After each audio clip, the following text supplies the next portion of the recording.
Alors, bonjour tout le monde. Pour les gens qui sont en train de se joindre à nous, nous allons donner la parole aux étudiantes chercheurs encore ce midi. Donc, on attend qu'il soit midi, le temps d'admettre d'autres personnes. On a plusieurs participants d'inscrits. Donc, on se revoit dans quelques minutes.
Alors, bonjour tout le monde. Je me présente, mon nom est Sylvie Baudouin. Je suis bénévole à la QDC et c'est moi aujourd'hui qui va être la co-animatrice parce que ce n'est pas moi qui donne le show. Je laisse cette chance à trois étudiantes extraordinaires avec lesquelles j'ai la chance de collaborer. Donc, je vous les présente sans plus tarder, simplement vous avertir aussi avant de débuter que cette séance est enregistrée, mais ne vous inquiétez pas, lorsque la présentation sera terminée, j'arrêterai l'enregistrement avant de prendre les questions parce que c'est un souci dans les groupes d'entraide virtuelle à la QDC de préserver la confidentialité de chacun et chacune. Donc, c'est la raison pour laquelle on veut permettre aux gens de voir les présentations des étudiantes, mais pas d'avoir accès aux gens qui ont participé. Donc, sans plus tarder, je vous présente un instant. je fais entrer des personnes. Les gens se joignent avec plaisir pour cette rencontre. Donc, voilà. Alors, je vous les présente sans plus tarder. Il y a Marie-Mé Godbout-Parent. Elle est étudiante au doctorat de recherche en recherche en sciences de la santé à l'Université du Québec en Abitibi-Témiscamingue, l'UQAT, et assistante de recherche pour la chaire de recherche institutionnelle en épidémiologie de la douleur chronique à l'UQAT. On a également Hermine Nwenga, étudiante au doctorat, recherche en sciences de la santé à l'Université du Québec en Abitibi-Témiscamingue, l'UQAT, et on complète ce beau trio avec Rita Zalan, étudiante en maîtrise de recherche en sciences de la santé à l'Université du Québec en Abitibi-Témiscamingue. Donc, je vous laisse la parole, mes chères dames, et je vous souhaite une excellente présentation. Parfait. Merci beaucoup, Sylvie, pour la courte introduction. Je ne sais pas si tout le monde nous entend bien. Sylvie, c'est bon le son? Oui, c'est bon. Parfait, super. Donc, effectivement, là, je m'appelle Marie-Mé Godbout-Parent avec mes collègues Hermine et Rita. On est toutes étudiantes là, ici à l'UQAT. Puis, en fait, là, nous, on avait des projets de recherche différents. On travaille tous sur la douleur chronique, mais comme on avait des projets là, qui étaient un peu différents, on a décidé de faire une présentation un petit peu plus large, là, puis d'aller parler de la douleur chronique en général, puis de ses options de traitement.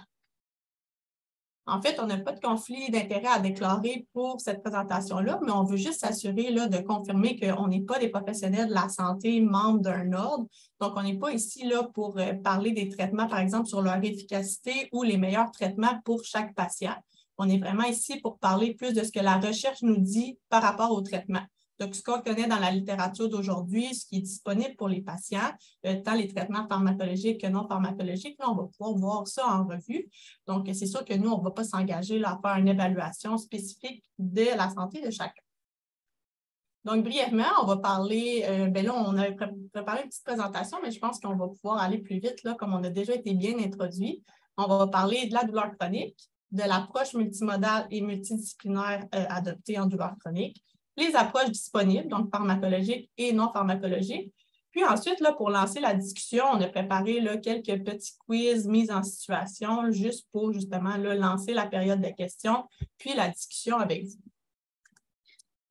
Donc, en fait, c'est ça. Nous, on vient de l'Université du Québec en Abitibi-Témiscamingue. On est bien fiers d'étudier dans notre université ici, qu'on peut voir en bas à droite. C'est une petite université dans le nord du Québec. Donc, quand il fait moins 40 à Montréal, ben nous, c'est encore pire. On va souvent là, vers les moins 45, moins 50. Là. Donc, c'est une magnifique région avec une petite université. Puis, c'est ici là, que tous les trois, on fait nos études de maîtrise et de doctorat.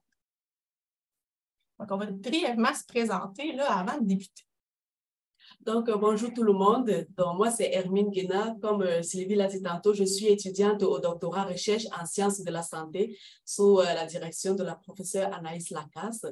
Donc, juste pour parler un peu de mon background, je suis titulaire d'un baccalauréat en mathématiques et informatique et j'ai aussi une maîtrise en statistique. Donc, et j'ai également travaillé ici au Québec, aussi de la Chaudière-Appalaches, où j'étais membre de l'équipe surveillance de la santé de la population de cette région-là. Bonjour tout le monde, c'est Rita, pharmacienne de formation et j'ai travaillé pendant 10 ans au Maroc. Et maintenant, je fais une maîtrise en sciences de la santé sous la supervision de professeur Anaïs Lacasse. Et mon projet, il parle de la polypharmacie, c'est-à-dire l'utilisation de plusieurs médicaments chez les personnes qui vivent avec de la douleur chronique.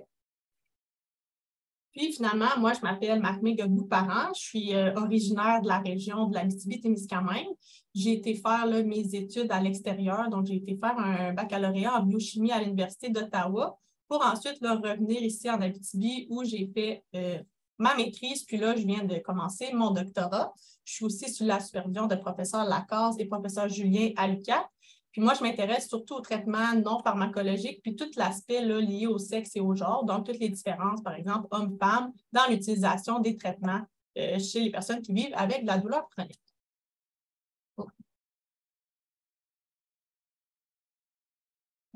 Donc là, maintenant, je vais vous parler brièvement, en général, c'est quoi la douleur chronique? Donc, la douleur chronique dans la littérature, elle est définie comme une expérience qui est sensorielle et émotionnelle, désagréable, associée ou semblant être associée à une lésion tissulaire réelle ou potentielle. Là, c'est la définition de la douleur. Maintenant, la douleur, elle peut être aiguë ou chronique. Lorsque la douleur est aiguë, on parle vraiment ici d'une douleur qui est temporaire, qui est un signal d'alarme ou un symptôme. Par exemple, lorsque quelqu'un pose la main sur une plaque, sur la poêle chaude, le réflexe, à cause de la douleur aiguë, la personne va rapidement enlever sa main. Là, c'est vraiment un signe d'alarme qu'il y a quelque chose qui ne va pas. La surface est chaude, alors il enlève rapidement sa main. Maintenant, lorsqu'on parle de douleur chronique, c'est une douleur qui est persistante ou récurrente et qui dure depuis plus de 3 mois. C'est une menace aussi pour l'organisme. Et la douleur chronique a été reconnue il y a quelques années comme une maladie à part entière. Donc, au Canada, la douleur chronique, elle touche environ une personne sur 5 et elle affecte majoritairement les femmes. On parle ici d'une proportion de 21% chez les femmes, comparé à 16% chez les hommes. Et la douleur chronique a des impacts sérieux sur le fonctionnement physique des personnes qui vivent avec cette condition-là, également sur le bien-être émotionnel et leur qualité de vie. Maintenant, parlant de son fardeau économique, il représente environ 40 milliards de dollars en dépenses, en coûts directs chaque année pour le Canada, coûts directs et indirects.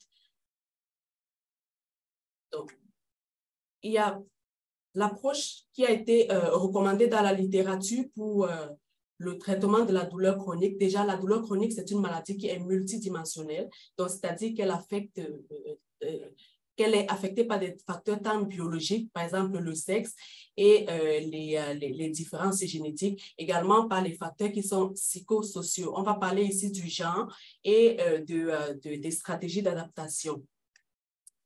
Puisque la douleur chronique est multidimensionnelle, l'approche qui est recommandée dans la littérature pour la traiter, c'est une approche qui est multimodale et multidisciplinaire. Multimodale, c'est-à-dire ça va combiner à l'approche, on conseille de combiner à la fois des approches qui sont pharmacologiques et non pharmacologiques. Ici, par approche pharmacologique, on entend les médicaments. Les approches non pharmacologiques, on entend ici les approches qui sont plus physiques, comme le yoga, méditation, et les approches qui sont psychologiques, comme des consultations chez les psychologues. Donc, maintenant, pour ce qui est de l'approche multidisciplinaire, en fait, c'est l'approche multimodale qui sera en fait prise en charge, qui sera prodiguée par à la fois des médecins, des infirmières, des pharmaciens, des psychologues et des physiothérapeutes. Donc, et pour cela, les cliniques multidisciplinaires pour le traitement de la douleur chronique constituent ce qui est recommandé pour un traitement optimal.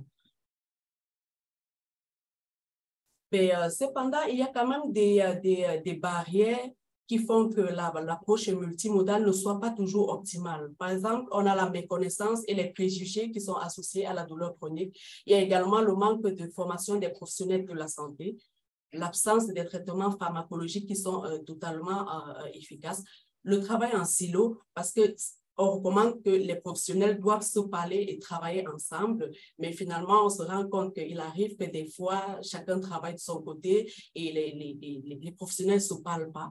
Il y a aussi le manque d'accessibilité aux cliniques spécialisées en douleur chronique. Par exemple, les temps d'attente qui sont très longs avant d'avoir accès à une clinique de la douleur. Donc, pour faire suite à cette recommandation d'avoir des approches qui sont multimodales et multidisciplinaires, il existe au Québec 4 grands centres d'expertise en gestion de la douleur chronique qui sont associés au réseau universitaire intégré en santé et services sociaux des universités de Montréal, McGill, Sherbrooke et Laval. Donc, comme je le disais tantôt, ces centres-là, en fait, ont été créés dans le cadre de la mise en place d'un programme national d'évaluation de traitement et de gestion de la douleur chronique par le ministère de la Santé et des services sociaux du gouvernement du Québec.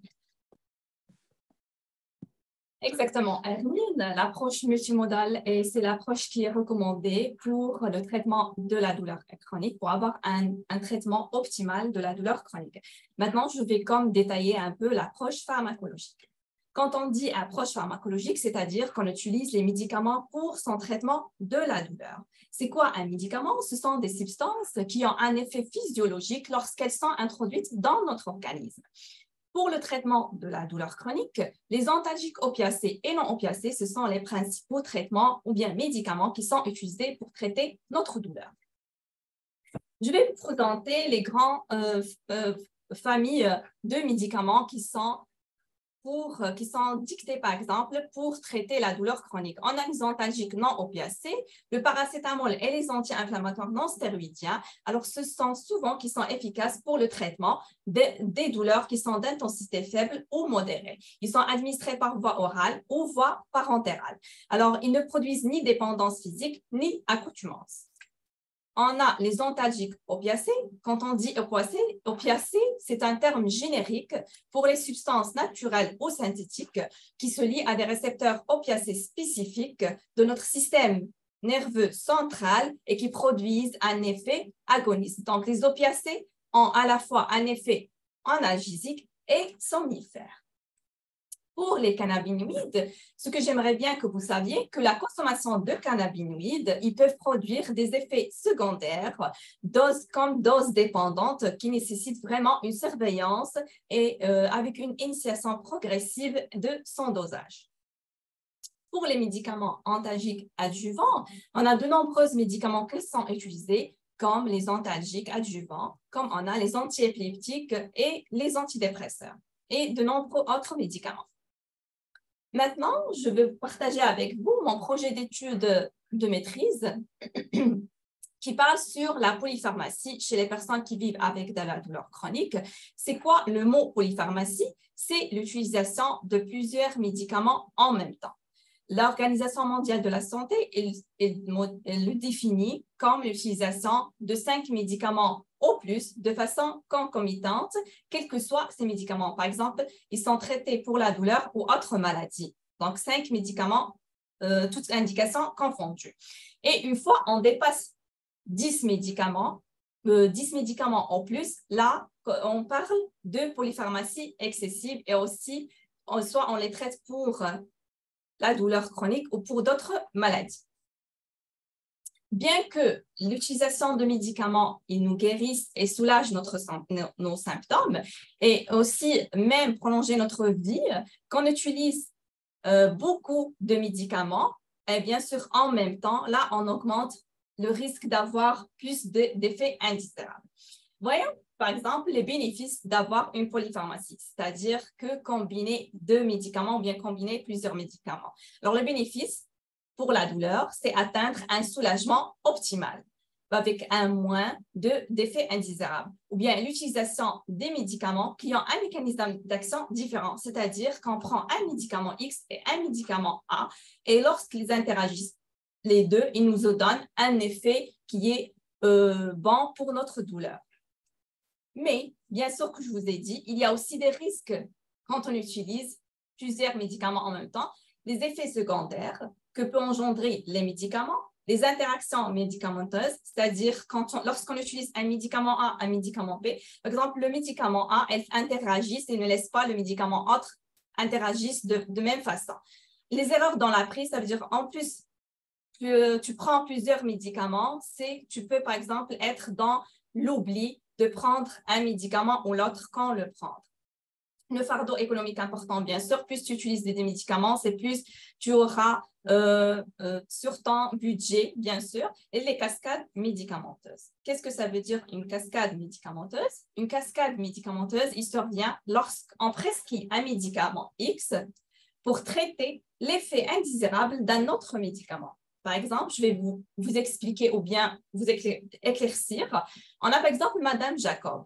Elle traite pour la douleur chronique. Elle prend un médicament 1, un anti-inflammatoire non stéroïdien, par exemple, Alfil, et elle a un effet secondaire hypertension. Donc, il part chez son médecin pour traiter l'hypertension. Donc, son médecin, il va lui prescrire un anti-hypertenseur. Après que Mme Jacob il prend son anti-inflammatoire stéroïdien et son antihypertenseur, elle aura des étourdissements. Donc, automatiquement, il va revenir chez son pharmacien ou bien son médecin pour lui prescrire un nouveau médicament contre l'étourdissement.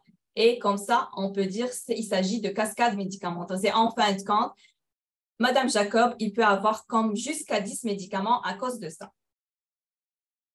Je vous présente les résultats de mon projet de maîtrise. On a trouvé que sur 1342 patients, on a trouvé que 71,4% des personnes qui vivent avec de la douleur chronique, ils ont 61,4% de polypharmacie et versus à ceux de la population générale, 11,20%.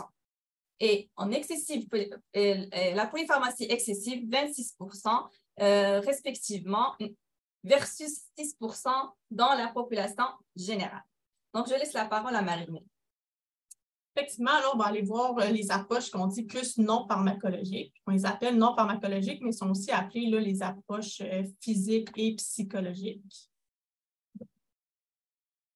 Donc, effectivement, tout ce qu'on appelle les traitements non pharmacologiques, c'est n'importe quel traitement qui n'implique pas l'ingestion d'un composé chimique, donc qui n'implique pas les médicaments. C'est des traitements qui sont quand même intéressants parce qu'ils peuvent être assurés soit par les professionnels de la santé, les prestataires de soins, mais aussi par le patient lui-même, si on pense par exemple à des programmes comme l'autogestion. Donc, c'est des traitements qui peuvent se faire, oui, dans les établissements de soins, mais qui peuvent aussi là, être réalisés à distance ou même là, à la maison.